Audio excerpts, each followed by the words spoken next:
திருத்தலத்திற்கு வரும் பக்தர்கள் வீடு திரும்பும்போது திருக்கோயில் நினைவாக புனித பொருட்கள் வாங்குவது இயல்பு.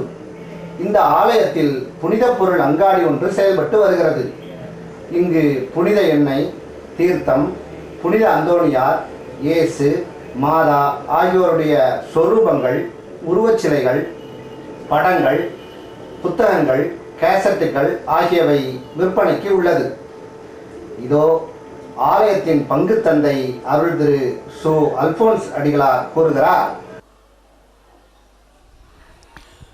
கோடியற்புதர் புனித அந்தோணியாரின் பக்தர்கள் அனைவருக்கும் மனமார்ந்த வாழ்த்துக்கள். அன்புக்குரியவர்களே, புளியம்பட்டி புனித அந்தோணியார் திருத்தலம் 300 ஆண்டுகள் பழமை வாய்ந்த ஒரு திருத்தலம். இங்கு புனித அந்தோணியார் கோயில் கொண்டு வருகின்ற பக்தர்களுக்கெல்லாம் அருள் ஆசி வழங்கி வருகிறார். இந்த திருத்தலத்தை மனநோயாளிகளும் உடல் நோயாளிகளும் பெரும்பாலும் நாடி வருகின்றார்கள். வருகின்ற பக்தர்களிலே 90% இந்துக்களும் கிறிஸ்தவ மதத்தை சாராதவர்களும் என்றால் அது மிகையாகாது.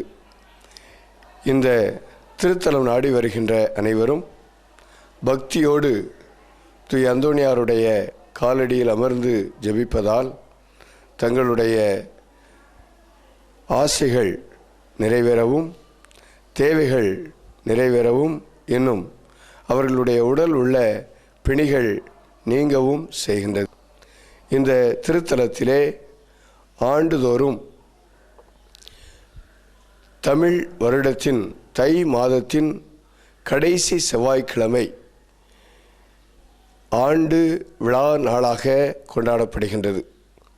அன்று லட்சக்கணக்கான மக்கள் இந்த புளியம்பட்டி திருநகரிலே திரண்டிருந்து புனிதரை சப்பரத்தில் ஊர்வலமாக எடுத்து வந்து பக்தியோடு மகிழ்கின்றார்கள்.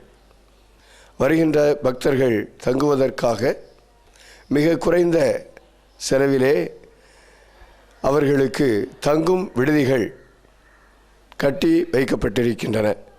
மேலும் போதுமான அளவிற்கு குடிநீர் வசதியும் கழிவறை வசதியும் செய்து கொடுக்கப்பட்டிருக்கின்றது. பக்தர்கள் திரளாக வந்தாலும் இந்த திருத்தலத்தை நாங்கள் சுத்தமாக வைத்திருக்க முயல்கின்றோம். இந்த திருத்தலத்திலே முக்கியமான ஒன்று புதுமை கிணறு. பக்தர்கள் முதலில் புதுமை கிணற்றிலே நீராடி கொடிமரத்தையும் திருத்தலத்தையும் 13 முறை வலம் வந்து மற்ற நிகழ்வுகளிலே அவர்கள் கலந்து கொள்ளுகின்றார்கள். இதோ திருத்தலத்தில் ஊழியம் செய்யும் அங்காடி ஊழியர் எஸ் டேனியல் கூறுகிறார்.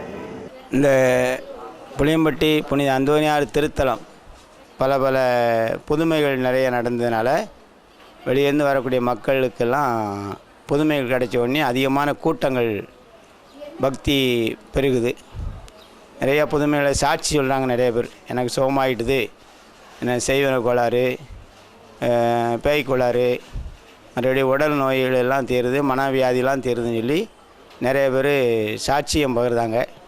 அது நாளுக்கு நாள் நல்லா வளர்ச்சி அடையுது. பெரும்பாலும் ஒவ்வொரு செவ்வாய்க்கிழமையும் ஞாயிற்றுக்கிழமையும் அதிகமான பக்தர்கள் கூட்டம் நிறைய வருது. அதுபோக ஒவ்வொரு நாளுமே இங்கே அதிகமான ஆட்கள் வந்து போய் நல்லா எந்த நேரமும் ஆலயம் திறந்திருக்கிற நேரத்தில் திருவிழா ஒவ்வொரு தை மாதமும் கடைசி செவ்வாய் தேதி மாறலாம், ஆனால் கிழமை மாறாது. அந்த தை மாதம் கடைசி செவ்வாய்க்கு முன்னாடி 13 நாளைக்கு முன்னாடி ஆடம்பரமாக கொடியேற்றம் நடைபெறும். அந்த கொடியேற்றிலேருந்து 13 நாள் நவநாள் திருப்பலி, மறையுறை மற்றும் நோயாளிகள் மந்திரிப்பு வழிபாடுலாம் நடைபெறும். பக்தர்கள் கூட்டம் அதிகமாக இருக்கும். பிறகு ஜூன் மாதம் 13ஆம் தேதி அந்தோணியாருக்கு வழக்கப்படி அட்டவணைப்படி திருவிழா.